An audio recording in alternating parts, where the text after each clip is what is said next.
So the next generation will be focused on value-adding, purpose-led initiatives or programs such as sustainability. That could be a core part of the family culture as owners, but also something that's going to be very crucial for the underlying businesses or also the investments within their family office portfolio.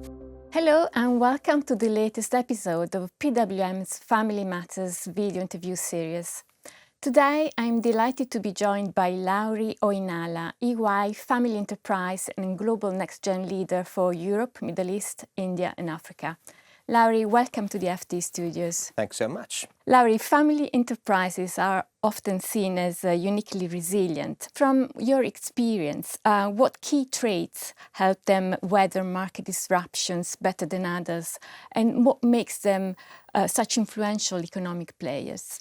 First of all, it's obviously a long-term perspective that families have. Business families are looking into the future. They are also there for stewardship. They originate from an entrepreneurial mindset. An entrepreneurial mindset comes with a thought of innovation.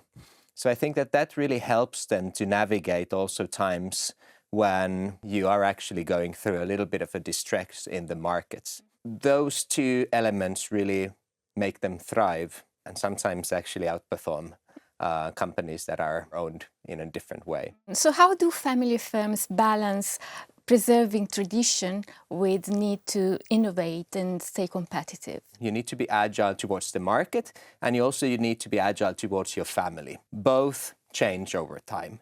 And I think that the success comes when you're able to combine those two elements. Mm-hmm. How do you make sure that the family stays active as owners? How do you make sure that what the family owns is something that is also agile, is also innovative towards the market? Statistics show that only 30% of family businesses make it to the second generation and just 12% make it to the third.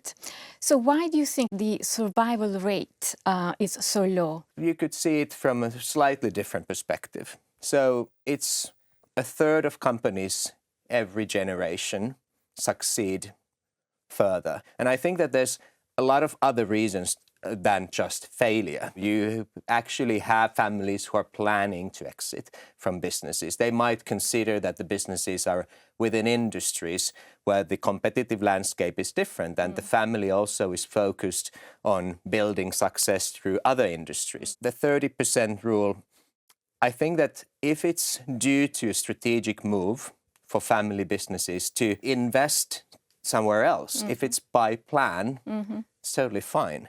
I think that the issue becomes that if it's something that they have planned for, stewardship, they've planned for stewardship, but they're not able to go through stewardship, then it becomes a little bit of an issue. How do you see NextGens influencing family businesses? They are globally educated, financially independent, they want to pursue careers based on their personal interests. So how is this changing the relationship with the family business? Change happens so quickly that something that you plan for the next generation might be very different in 10 years of time. Proper governance and managing expectations, both for current generation and next generation, is a key here. Leadership and ownership are slightly different. So balancing the expectations and also finding roles and positions of trust where they actually bring value is another area of interest. You can exercise active ownership in various ways. And in family businesses, especially family businesses that are multi-generational, not everyone can be in positions of trust. So it becomes a talent management issue. Family businesses need to manage external talent that's non-family, and family talent, the talent that comes from the family. And also, if they do have a family office, their family wealth, you always need to pick people that have the ability and interest to run things for the family. And in this case, you think of governance that aligns family members into operational leadership roles and also active roles as owners, such as board members. So it's a mixed bag that really relates to good governance. But I would say that the most underlining question is how do families select the leaders that have the best capabilities of succeeding in the positions of trust that they're chosen for. How can traditional family businesses modernize the firm in a way that feels exciting to these younger generations? Disruptive technologies are building up challenges, but in particular opportunities. How do you build up technological capabilities? You do need to be aligned to what's happening in the world. And in here, quite often what we see with leading families is that they're utilizing the powers of the next generation, who are more tech savvy on average than the current generation, to bring their talent to the family's use, including AI, for example. Do you see that the next generation is shaping the way family enterprises approach sustainability? And does it perhaps lead to tension or conflict within family enterprises? So the next generation will be focused on value-adding, purpose-led initiatives or programs such as sustainability. That could be a core part of the family culture as owners, but also something that's going to be very crucial for the underlying businesses or also the investments within their family office portfolio. I think that it's a little bit about how do you perceive the matter. First of all, how educated are you around it? And also, how do you see the opportunities? And I think that the more opportunities you see linking to sustainability, the more acceptance the matter will reach amongst the family owners, despite obviously the recent developments, what we're seeing. And I do think that the leadership of this matter will be heavily on the shoulders of the next generation. Many of these family enterprises have family offices. What kind of synergies do you see between family offices and family enterprises? So we've seen a boom of family offices lately. Families who have family offices often have also family businesses that are operative. I think that the powers of family office is when family offices allow family owners to focus on family matters through the family office, and the family office allows the family businesses to focus on business matters, the matters that make them industry leaders, the matters that bring them competitive advantage. Families increasingly are now capital allocator, asset allocators, and they are also obviously able to diversify their portfolio through a family office. Why do you think it's important for private banks in particular to support business owners with succession planning, and how do they stand to benefit from doing so? Well, I think professional advisors need to understand the underlying factors behind family owners. What is important to them? What is important to what they own?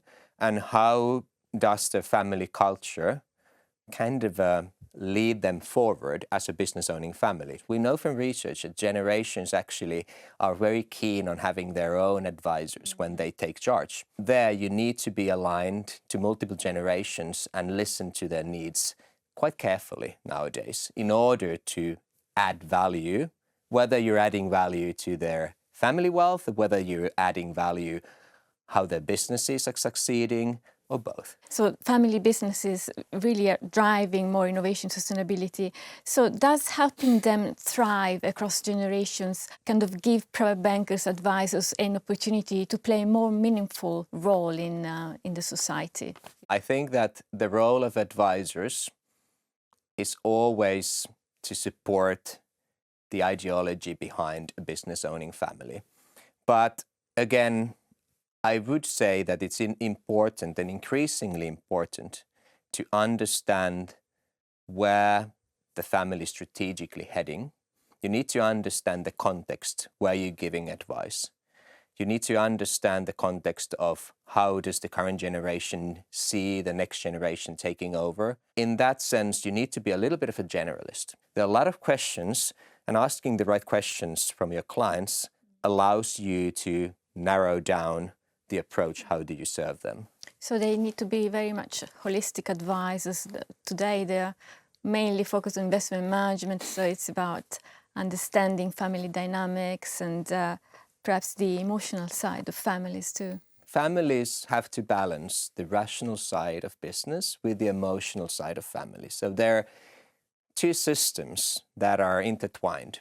And I think that advisors need to acknowledge those two systems, and they need to listen carefully how each family approaches those different systems and finds synergy within them. So the approach needs to be somewhat exclusive for each and every client. We need to be able to provide services to the families that benefit them in this era of change. How is geopolitics affecting, the strategy of family businesses today? Do you see any major trends? We launch our 500 index with University of St. Gallen every 2 years, and for the past 2 years, the 500 largest family businesses in the world saw a very healthy growth in their revenue.